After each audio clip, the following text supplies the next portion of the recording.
choice, Clear Men, no dandruff.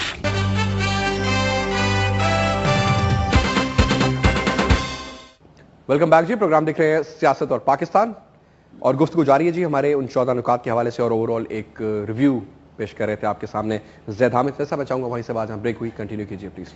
دیکھیے Faisal, army کے لیے کوئی پرابلم نہیں ہے کہ سوات سے ان ملیٹنٹس کو بائی فورس مار کے نکال دے. یہ جو ملیٹنٹس مجبور ہوئے ہیں کہ آرمی کے ساتھ ایک ڈیل کریں, اس کی وجہ یہی ہے کہ انہوں نے پوزیشن آف اسٹرینتھ سے ڈیل نہیں کی ہے, پوزیشن آف ویکنس سے کی ہے. ان کو بہت بری طرح مارا گیا وہاں پہ, ان کی کمر توڑ کے رکھ دی گئی تھی. اور لیکن اس کے نتیجے میں جو کچھ سویلین کیجولٹیز ہوئی, جو گھر ٹوٹ رہے تھے, آپ سوات کے لوگوں سے پوچھیں ان کی ڈیمانڈ کیا تھی. سوات کے لوگوں نے کہا آرمی سے کہ خدا کے واسطے ہماری جان ان سے چھڑائیے, ہم کو شریعت کا نظام دیجیے جو ہم چاہتے ہیں, اور کوئی طریقہ کیجیے کہ بغیر لڑے ان کو یہاں سے نکال دیا جائے. اب اگر یہ اسٹریٹجی دیکھیے آپ, اب خاص طور پہ جب سیاستدان اور میڈیا بھی یہی کہہ رہا ہے کہ فوج اپنے لوگوں کو مار رہی ہے, تو اس ساری صورتحال میں آئیڈیل سناریو کیا بنتا ہے؟ آئیڈیل سناریو بنتا ہے کہ ان کے ساتھ آپ ایک ایگریمنٹ کریں جس کے تحت ان طالبان کو سوات ویلی سے نکلنا پڑے, جس کے تحت یہاں پہ مقامی آبادی کی مرضی کے مطابق وہی کئی سو سال پرانا نظام شریعت کا آ جائے, جو مقامی جرگہ یا تصفیہ کا نظام یا قاضی کا کورٹس جو ہے ان کورٹس کو سسٹم کو دیا جائے. آرمی کو اس بلٹ اپ ایریا میں جنگ کیے بغیر ان کو نکال دینے کا موقع ملے. یہ آئیڈیل انوائرمنٹ تھی.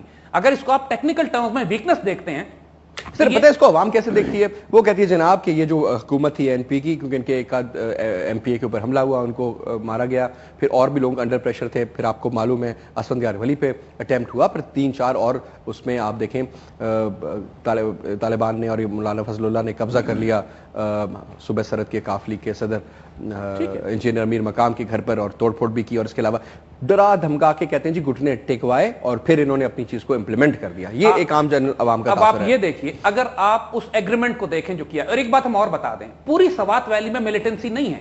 دیر سرٹن پاکٹس جہاں پہ ان کی ریزسٹنس تھوڑی بہت ہے, کہ اور باقی تمام سوات ویلی جہاں پہ ان لوگوں نے میسو خودکش حملے کیے, سوسائڈ بامبنگز کی, اس کی فوٹیج اویلیبل ہے کہ کس طرح بیچ بازار میں ٹرک بام لا کے پھاڑتے ہیں اور سینکڑوں لوگوں کو مارا انہوں نے اور گھر مکان تباہ کیے. روڈز کے اوپر بندے ذبح کرتے ہوئے میرے پاس سوات کے لوگ تنگ آ گئے تھے. سواتیوں سے تو پوچھئے نا. دیکھیے اب میں ایک انوائرمنٹ دیکھیں کہ اگر کسی شہر میں کسی محلے میں ملیٹنٹ کھانے کے لیے خوراک نہیں تھی اس شہر میں, تو آپ کے سامنے کیا آپشن ہے؟ آپ ان کو لڑ کے نکالیں یا ڈیل کر کے نکالیں. نکالنا ہے دونوں صورتوں میں.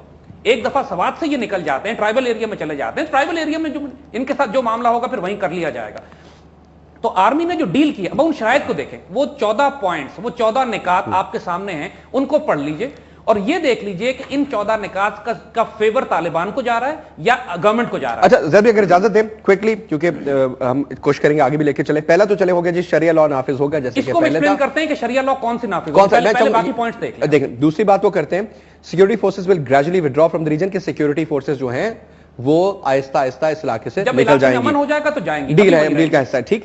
دی government and the Taliban would exchange prisoner, کہ طالبان اور حکومت آپس میں جو ان کے پرزنرز ہیں ان کا ایکسچینج کریں گے. کیونکہ کچھ پولیس اور پیراملٹری کے لوگ تھے کہ جو انہوں نے پکڑے ہوئے تھے, اغوا کیے تھے, پکڑے ہوئے تھے, اور کچھ ان کے لو لیول پہ ملیٹنٹس ان کے پاس تھے, انہوں نے کہا ٹھیک ہے اس سے ایکسچینج کر کے ایک طرح سے گڈ ول کے طور پر ریلیز کر دیں. یہ رول, یہ ایگریمنٹ صرف سوات ویلی کے لیے ہے. یہ ملیٹنٹس جب سوات ویلی سے باہر جائیں گے تو یہ رول ان پہ اپلائی نہیں کرتا ہے. کم از کم یہاں پہ پولیس اور پیراملٹری, اور اس کے اگینسٹ اگر وہ دیگر علاقوں سے, اس طرح آج انہوں نے اپر دیر کے ڈی سی او کو اغوا کر لیا, تو یہ علاقے سے باہر ہے, سوات ویلی میں اس کا تو اس کیٹیگری میں فال نہیں کرتا. وہاں ان کو سزا, یعنی کہ یہ چیزیں ہم آگے بھی ایکسپیکٹ کر سکتے ہیں فیوچر میں. ٹھیک. Militants would recognise the writ of the government and cooperate with security force, کے جو جتنے بھی ملیٹنٹس ہیں وہ حکومت کی رٹ کو تسلیم کریں گے علاقے میں اور کوآپریٹ کریں گے سرکاری فورسز سے, سیکورٹی فورسز. لیکن ایک طرف ہم کہتے ہیں سیکورٹی فورسز نکل رہی ہیں گریجولی, لیکن جب تک نکلیں گی نہیں, جب تک موجود ہیں امن قائم نہیں ہوگا, تب تک وہ کوآپریٹ کریں گے. پوسٹ پہ ایک علاقے پہ سیکورٹی فورسز اور آرمی موجود ہے, کوئی وڈرال نہیں ہوا. تو لہٰذا جب ہم یہ بات کرتے ہیں کہ جو لوگ کہتے ہیں جی یہ تو عجیب و غریب لگتا ہے, حکومت ملی دی ہے, یہ باتیں ہوتی ہیں نا سننے کو, کہتے ہیں جی ادھر تو طالبان کی چیک پوسٹ ہے, کچھ 4 فرلانگ اس طرف آپ جاتے ہیں تو سیکورٹی فورسز کی چیک پوسٹ ہے, نہ یہ فائر کرتے ہیں نہ وہ, یہ کیا ہے؟ تو یہ اس کا حصہ ہے امن کا. اب کچھ بھی نہیں ہے. اب دیکھیے آگے کیا, آگے پڑھیے, آگے چلتے ہیں.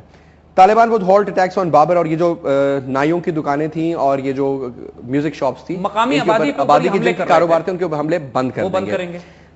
بین on display of weapons for military, اچھا جن لوگوں کے پاس اسلحے کی نمائش پر پابندی ہوگی. ٹھیک. پھر انہوں نے کہا جی طالبان جو ہیں وہ لے ڈاؤن ہیوی ویپنز, یعنی کہ جو بھاری اسلحہ ہے, جتنا بھاری اسلحہ ہے وہ تمام کا تمام سرنڈر کر دیا جائے گا, طالبان سے لے لیا جائے گا. ان کے پاس صرف اسمال آرمز ہوں گے جو ان کو اجازت ہوگی لے کے نکل جائیں گے. جو آر پی جیز وغیرہ تھے وہ سب سرنڈر ہو جائیں گے, یا سرنڈر کریں گے یا سوات ویلی سے باہر چلے جائیں گے.